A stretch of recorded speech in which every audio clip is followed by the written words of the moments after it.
Hello, beautiful friends. This is an exciting Earth Day. I know Australia is a day ahead.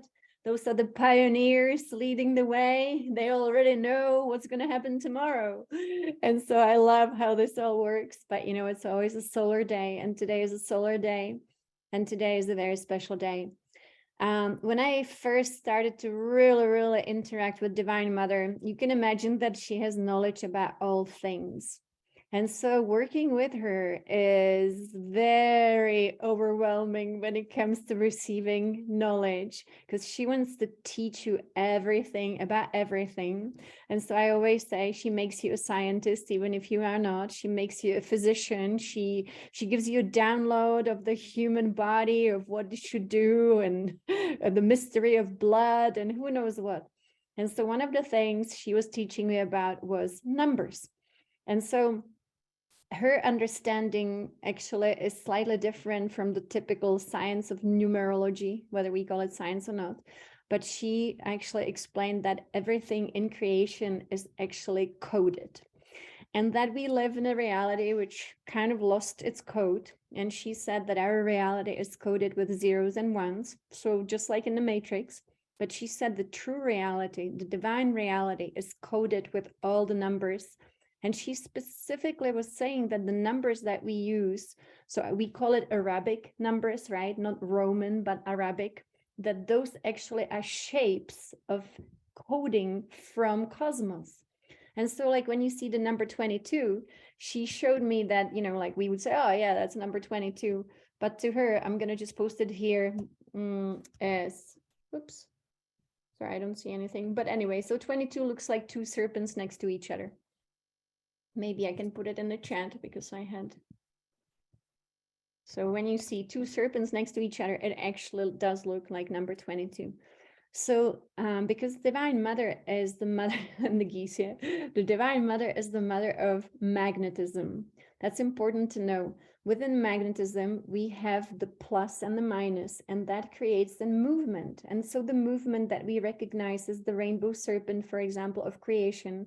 And the serpents, all our ancient people, what did they speak about? They even called themselves the serpent people.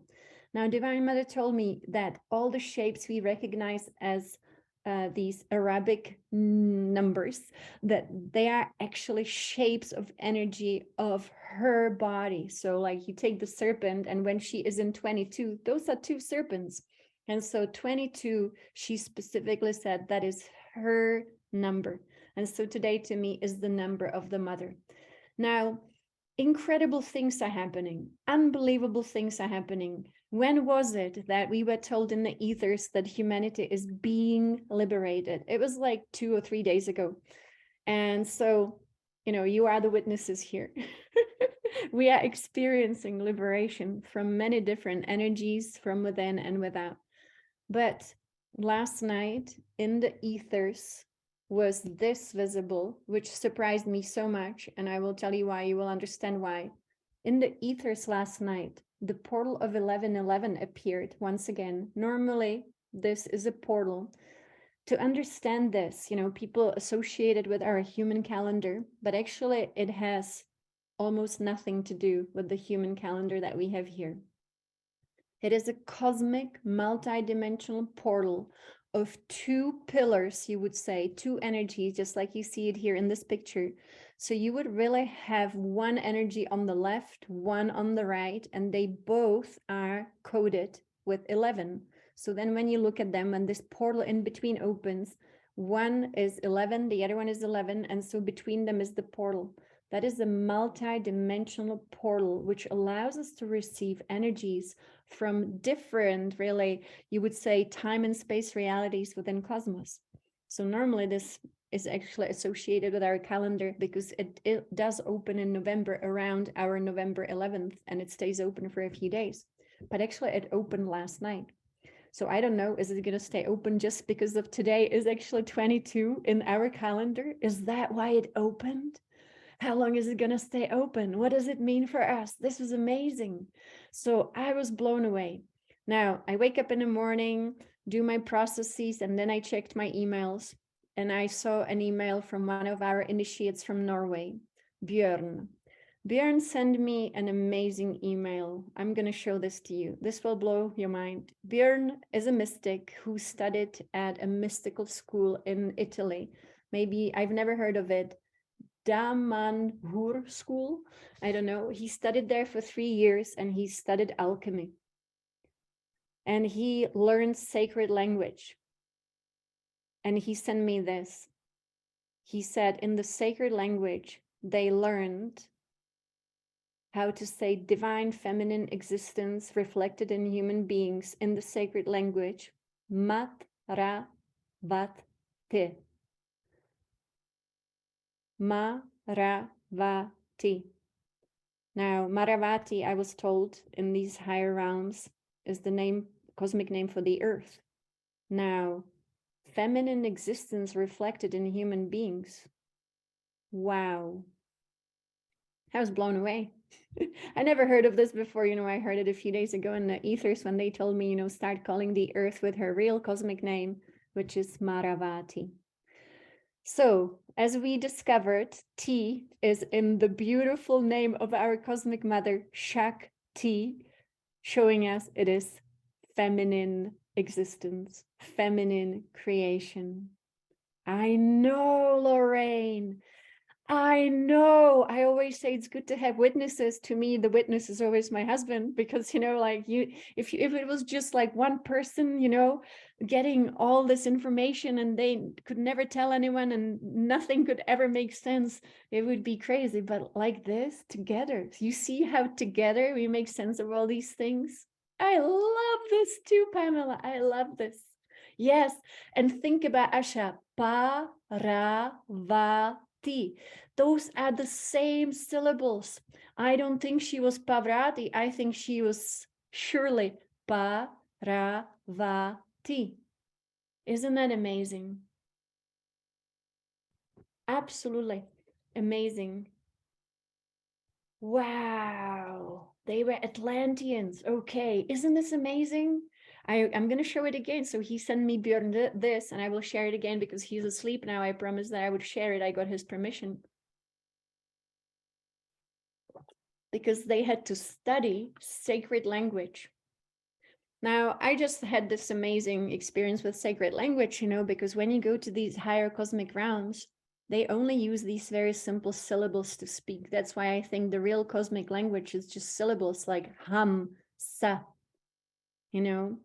And so what I personally like going, beyond the biblical content about Jesus, because I think that, like Yogananda said, what happened to the Bible and what happened to the teachings of Jesus.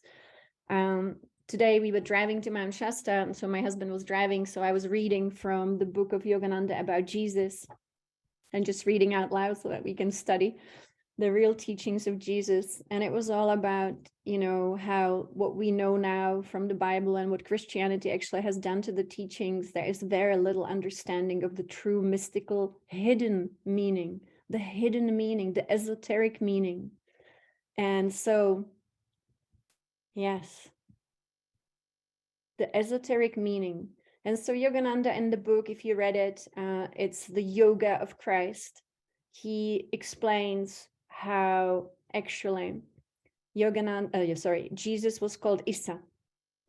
So I want to go to this. Issa. The name for him in Tibet was Issa. Now, you will recognize, comes from the mother of light. And for us, the mother of light in cosmos, we do have Shakti as the mother of light, but also what we call her Isis, but think about it, that's an American or English pronunciation of is. When we talk about this cosmic syllables. So his name was Is, as the one from the mother of light. And then Sa, think about it. We have Ham Sa, another powerful syllable that Yogananda gave us. Is Sa, the embodiment of the universal light. I mean, amazing stuff. Now, is the mother of light. Again, once again, she was not Egyptian goddess, but she was known by the Egyptians. She was known by the Atlanteans, just like Shakti was not a Hindu goddess, but she's a cosmic being. You know, I don't know if Valerie, a friend who is an initiate, is here on the call, but we went to see a talk together, which was about the central race and the central universe. So these beings, to me, they exist in the central universe. Now, yesterday I mentioned this amazing mystic online, Pamela, I think, or Isabel posted the link to him. You know, there is a lot of information on YouTube. You can listen to so many people, but I would like to make one recommendation, really. I know all of us already listened to Patricia, that's the one, but also there is a mystic. He was born in England, so he calls himself John the Englishman, but actually he went through what we would call true enlightenment. He's fully liberated. And I'm not saying it because he says it. Yes, John St. Julian. To me, everything the guy says is 100% what you see in the ethers. And he uses, you know, the language of mystical Christianity, but he is not, you know, a religious guy. He uses the language also of Krishna. He uses the language of all that we familiar, but mainly the Christian language, because he got to meet Christ consciousness within him. He really got to meet God. He really did have contact and has contact with God. I mean, that guy is pure consciousness. So I say, please support him if you, he is incredible. And he actually really transformed himself. You know, he has a story where if you, I think I've listened by now to all his videos because I just had to consume them all in like one weekend. He is absolutely incredible. And so he was talking about all his experiences. He uses meditation, prayer, silence. He dissolves the self. He really is able to dissolve the self. And he was telling this story about Jacob. And it's some verse from Genesis. And the verse from Genesis was, God said to Jacob, your name is Jacob, but you will no longer be called Jacob. Your name will be Israel. And so God named him Israel. So I thought about it. When God tells you your name no longer is Jacob, it means you now will be your divine self that has no name. The divine self has no name. The divine self is fractal of God. And when you look at the structure of the word Israel, is, we know, is the mother of light. Ra is the father of light. And El is what we would call Brahma in the Hindu tradition, the creator, eternal, the one above the mother, father, God, the one that is the source. Now, that's why we have in all angelic names, actually, they are, you know, I always say it's funny people call Michael. It's very English, isn't it? It would be so strange if Archangel Michael was really called Michael. But actually, I learned this. This is not my thing, but I learned this from the great Magus of Strovolos in Cyprus, that Michael, I'm just going to put it here, is Ma-Ha-El. Now that makes sense, doesn't it? Ma for the mother, for the element of water. Ha, again, another beautiful cosmic syllable. I don't know the meaning of it, but we see it in so many mantras. And El, the creator eternal. So Maha-El is really an aspect of creator eternal. Isn't this amazing? Isn't this incredible? Now, the fun thing, Ha is the breath of life. Thank you. Thank you. So again, you know, like when you really get to understand this is the great mystery unfolding here. I am so excited about this. Isn't this exciting? This is very exciting. And we get to be part of this. This is so much bigger and better than we could have ever imagined. And now is the time we're being liberated. All this will know this, you know, this is not research. This is direct knowledge now for us, all of us. And so we are remembering all of this, you know.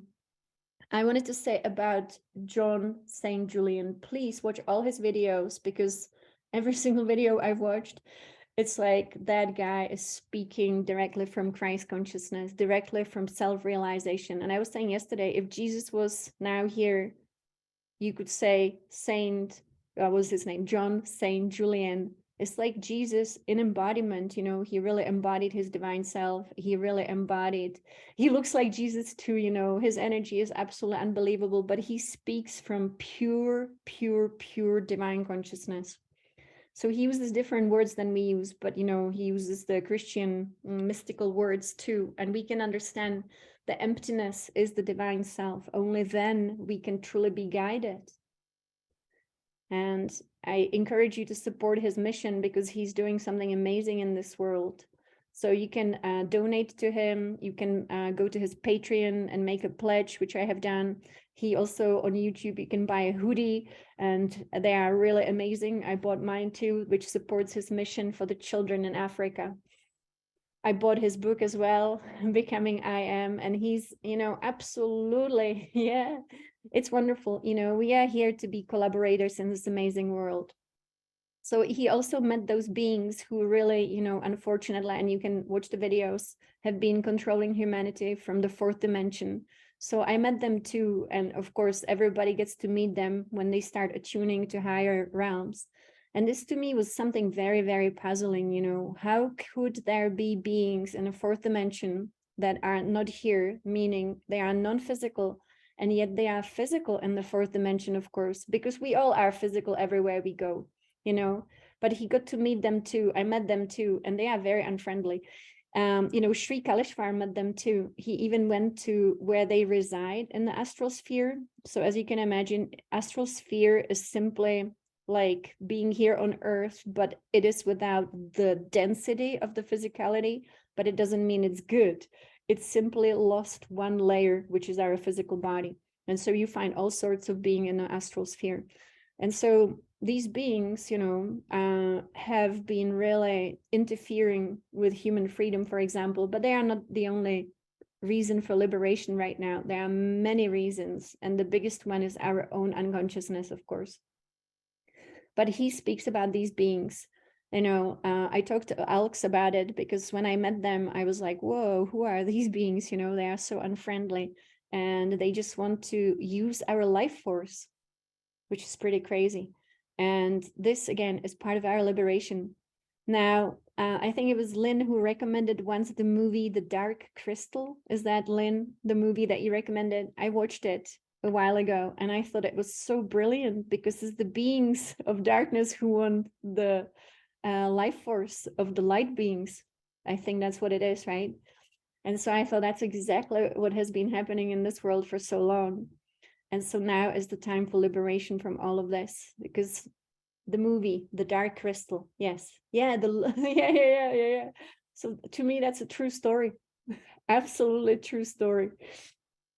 Unbelievable. I'm so blown away, you know. And so the mystery is big and we are here to explore it.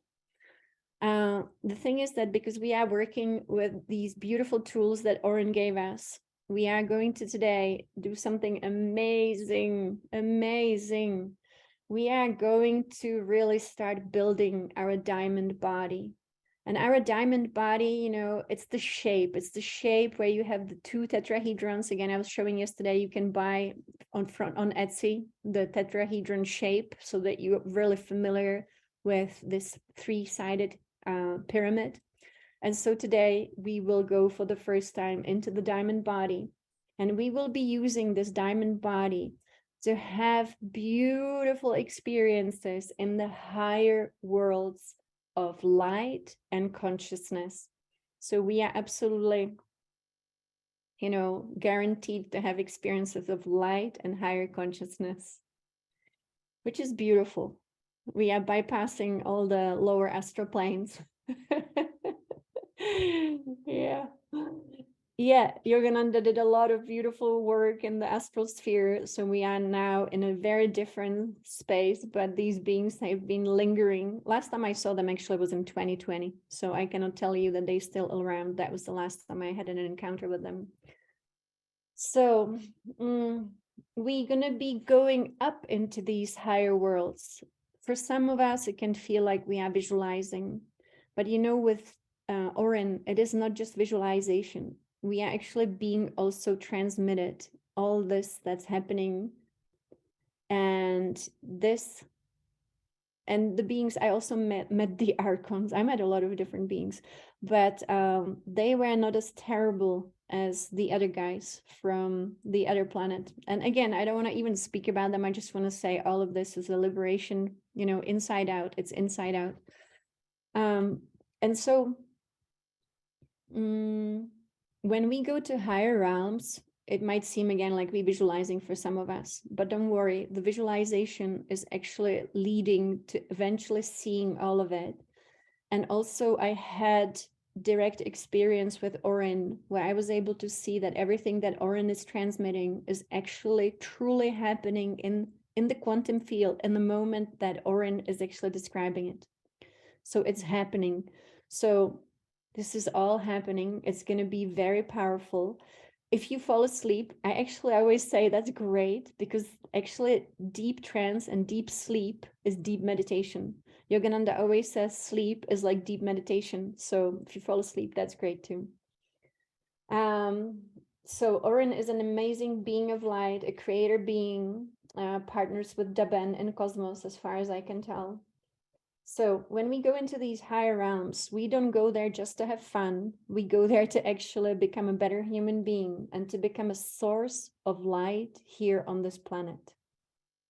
So it's a big mission.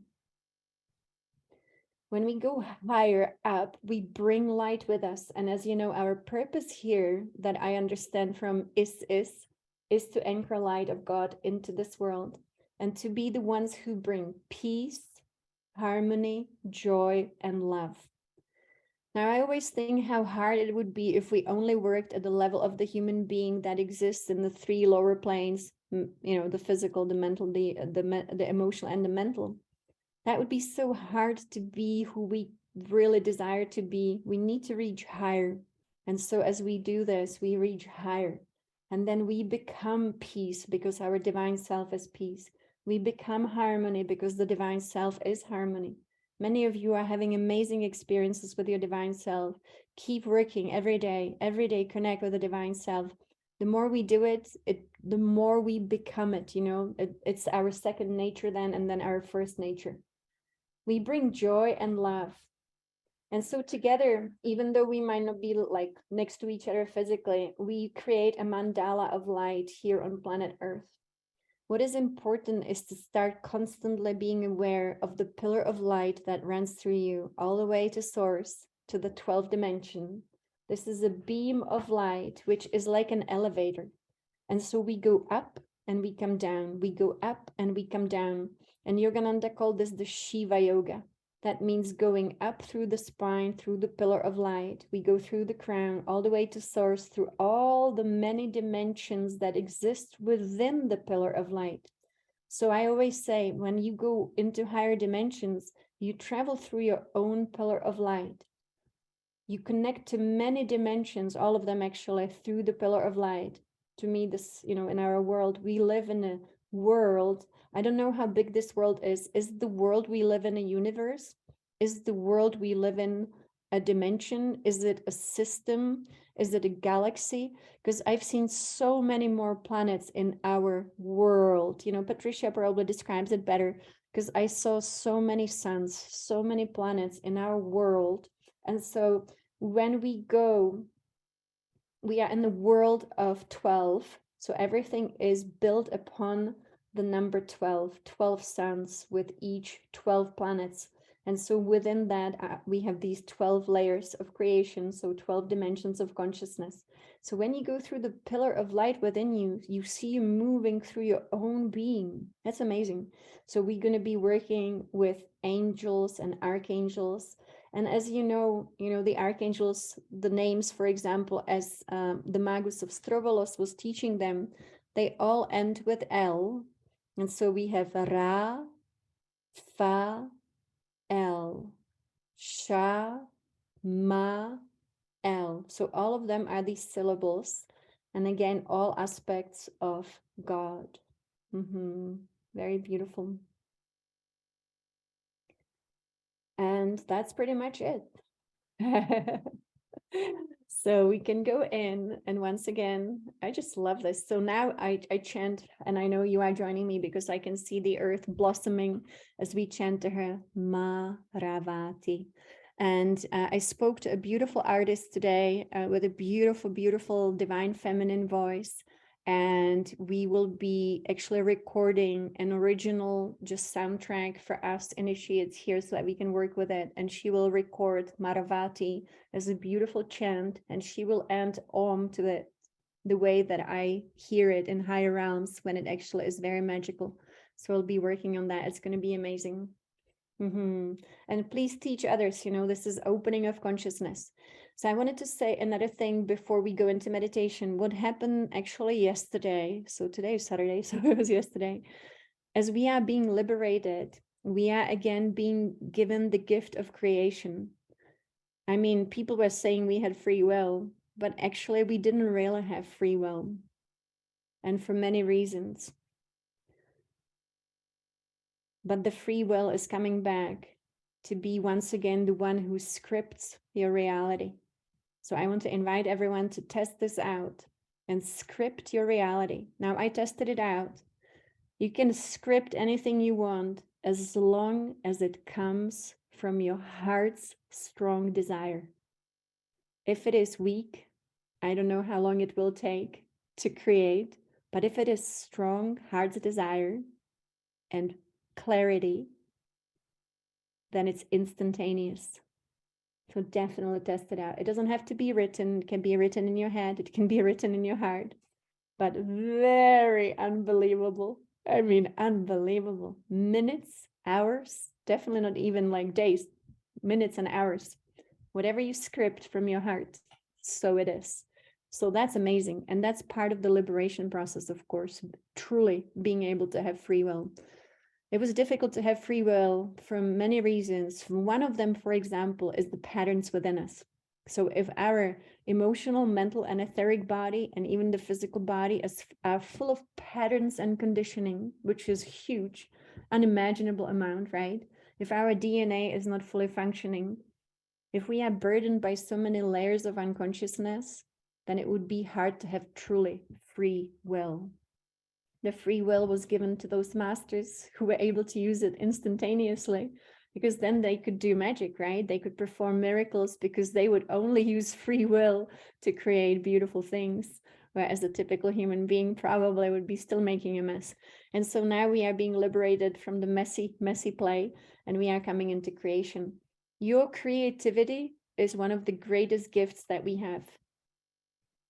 When Source spoke to us about this, it was about the unbelievable importance of creative thought, creative desire, meaning, not needs and wants, but creative, just all from the heart, creative expansion of consciousness.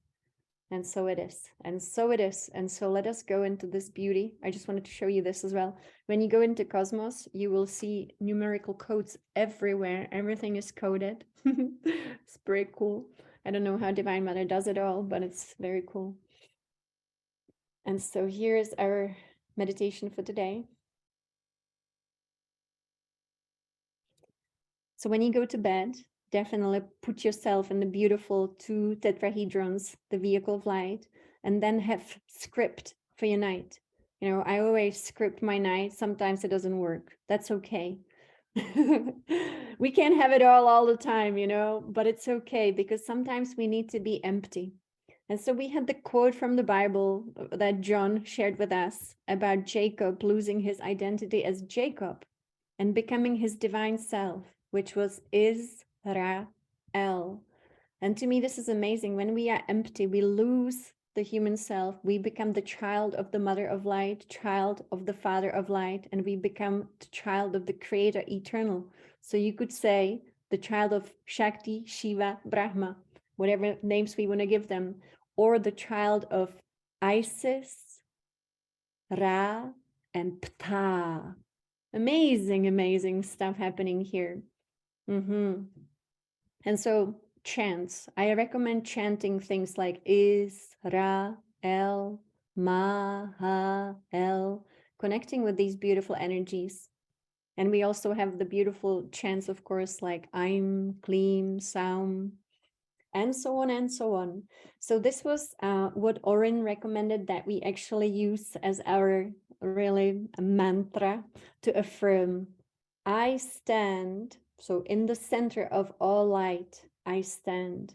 In the center of all love and will, I stand. If you can take a picture of this, definitely something to repeat, right? And to see the pillar of light moving through you.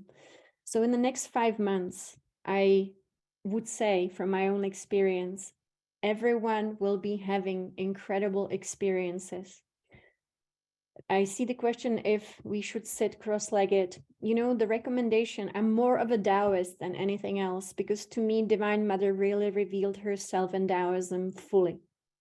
She's a little hidden because when we hear the word Tao, it seems like, you know, the flow, the way, but actually it's the mother. She is the way.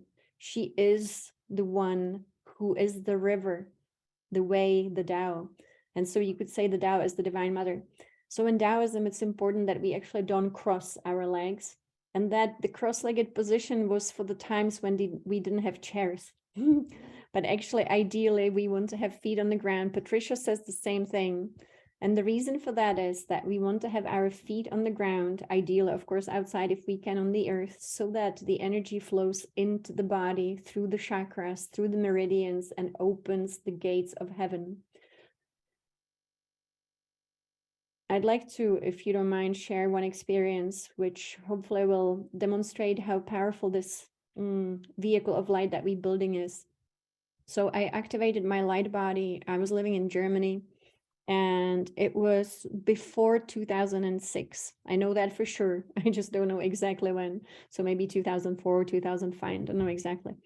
But I was so passionate about it, activating the light body. And I was using first the work, of course, of Daben, because Orin hasn't given the teachings about this vehicle yet. So what this light body does, and it's very similar energies, you know, you go beyond really the mind, you go really into the light body energies. So if you work with Daben, it's more just energy transmission instead of words. There is no explanation. It's more attuning to frequencies. So I did that. And then that allowed me to travel beyond these gates of heaven. And it happened usually when my guides would come and they, of course, you know, your guides then know what you have. You have a vehicle of light. So come, let's go and travel. And so you are then able to go beyond any illusion. You are able to travel into the realms of what actually Patricia calls illuminated truth. Because it is pretty illuminated and it is the stuff beyond what you see here. So it's pretty clear what you can see then. So if you then have any question and you are in your vehicle of light, let's say you went to bed in your vehicle of light and your guides come, you travel with them into these, you know, heavenly realms and you get to have answers without distortions. And so that's how I learned about ascension actually for the first time from my guides. I was able to see what's going to happen. So amazing stuff. As we build our vehicle of light, we build our consciousness. So this is not just, you know, for fun, even though it's super fun too. Of course, you know, tonight I'm going to have intentions to hang out with the Shining Ones again because it's so fun to hang out with them. But, you know, it doesn't always happen. But again, you know, have those scripted intentions for tonight. My intention is always to be with Divine Mother, to always be with Divine Father, to always be in that Christ energy, to be of service, because that's why we go up. You know, we go up to be of service,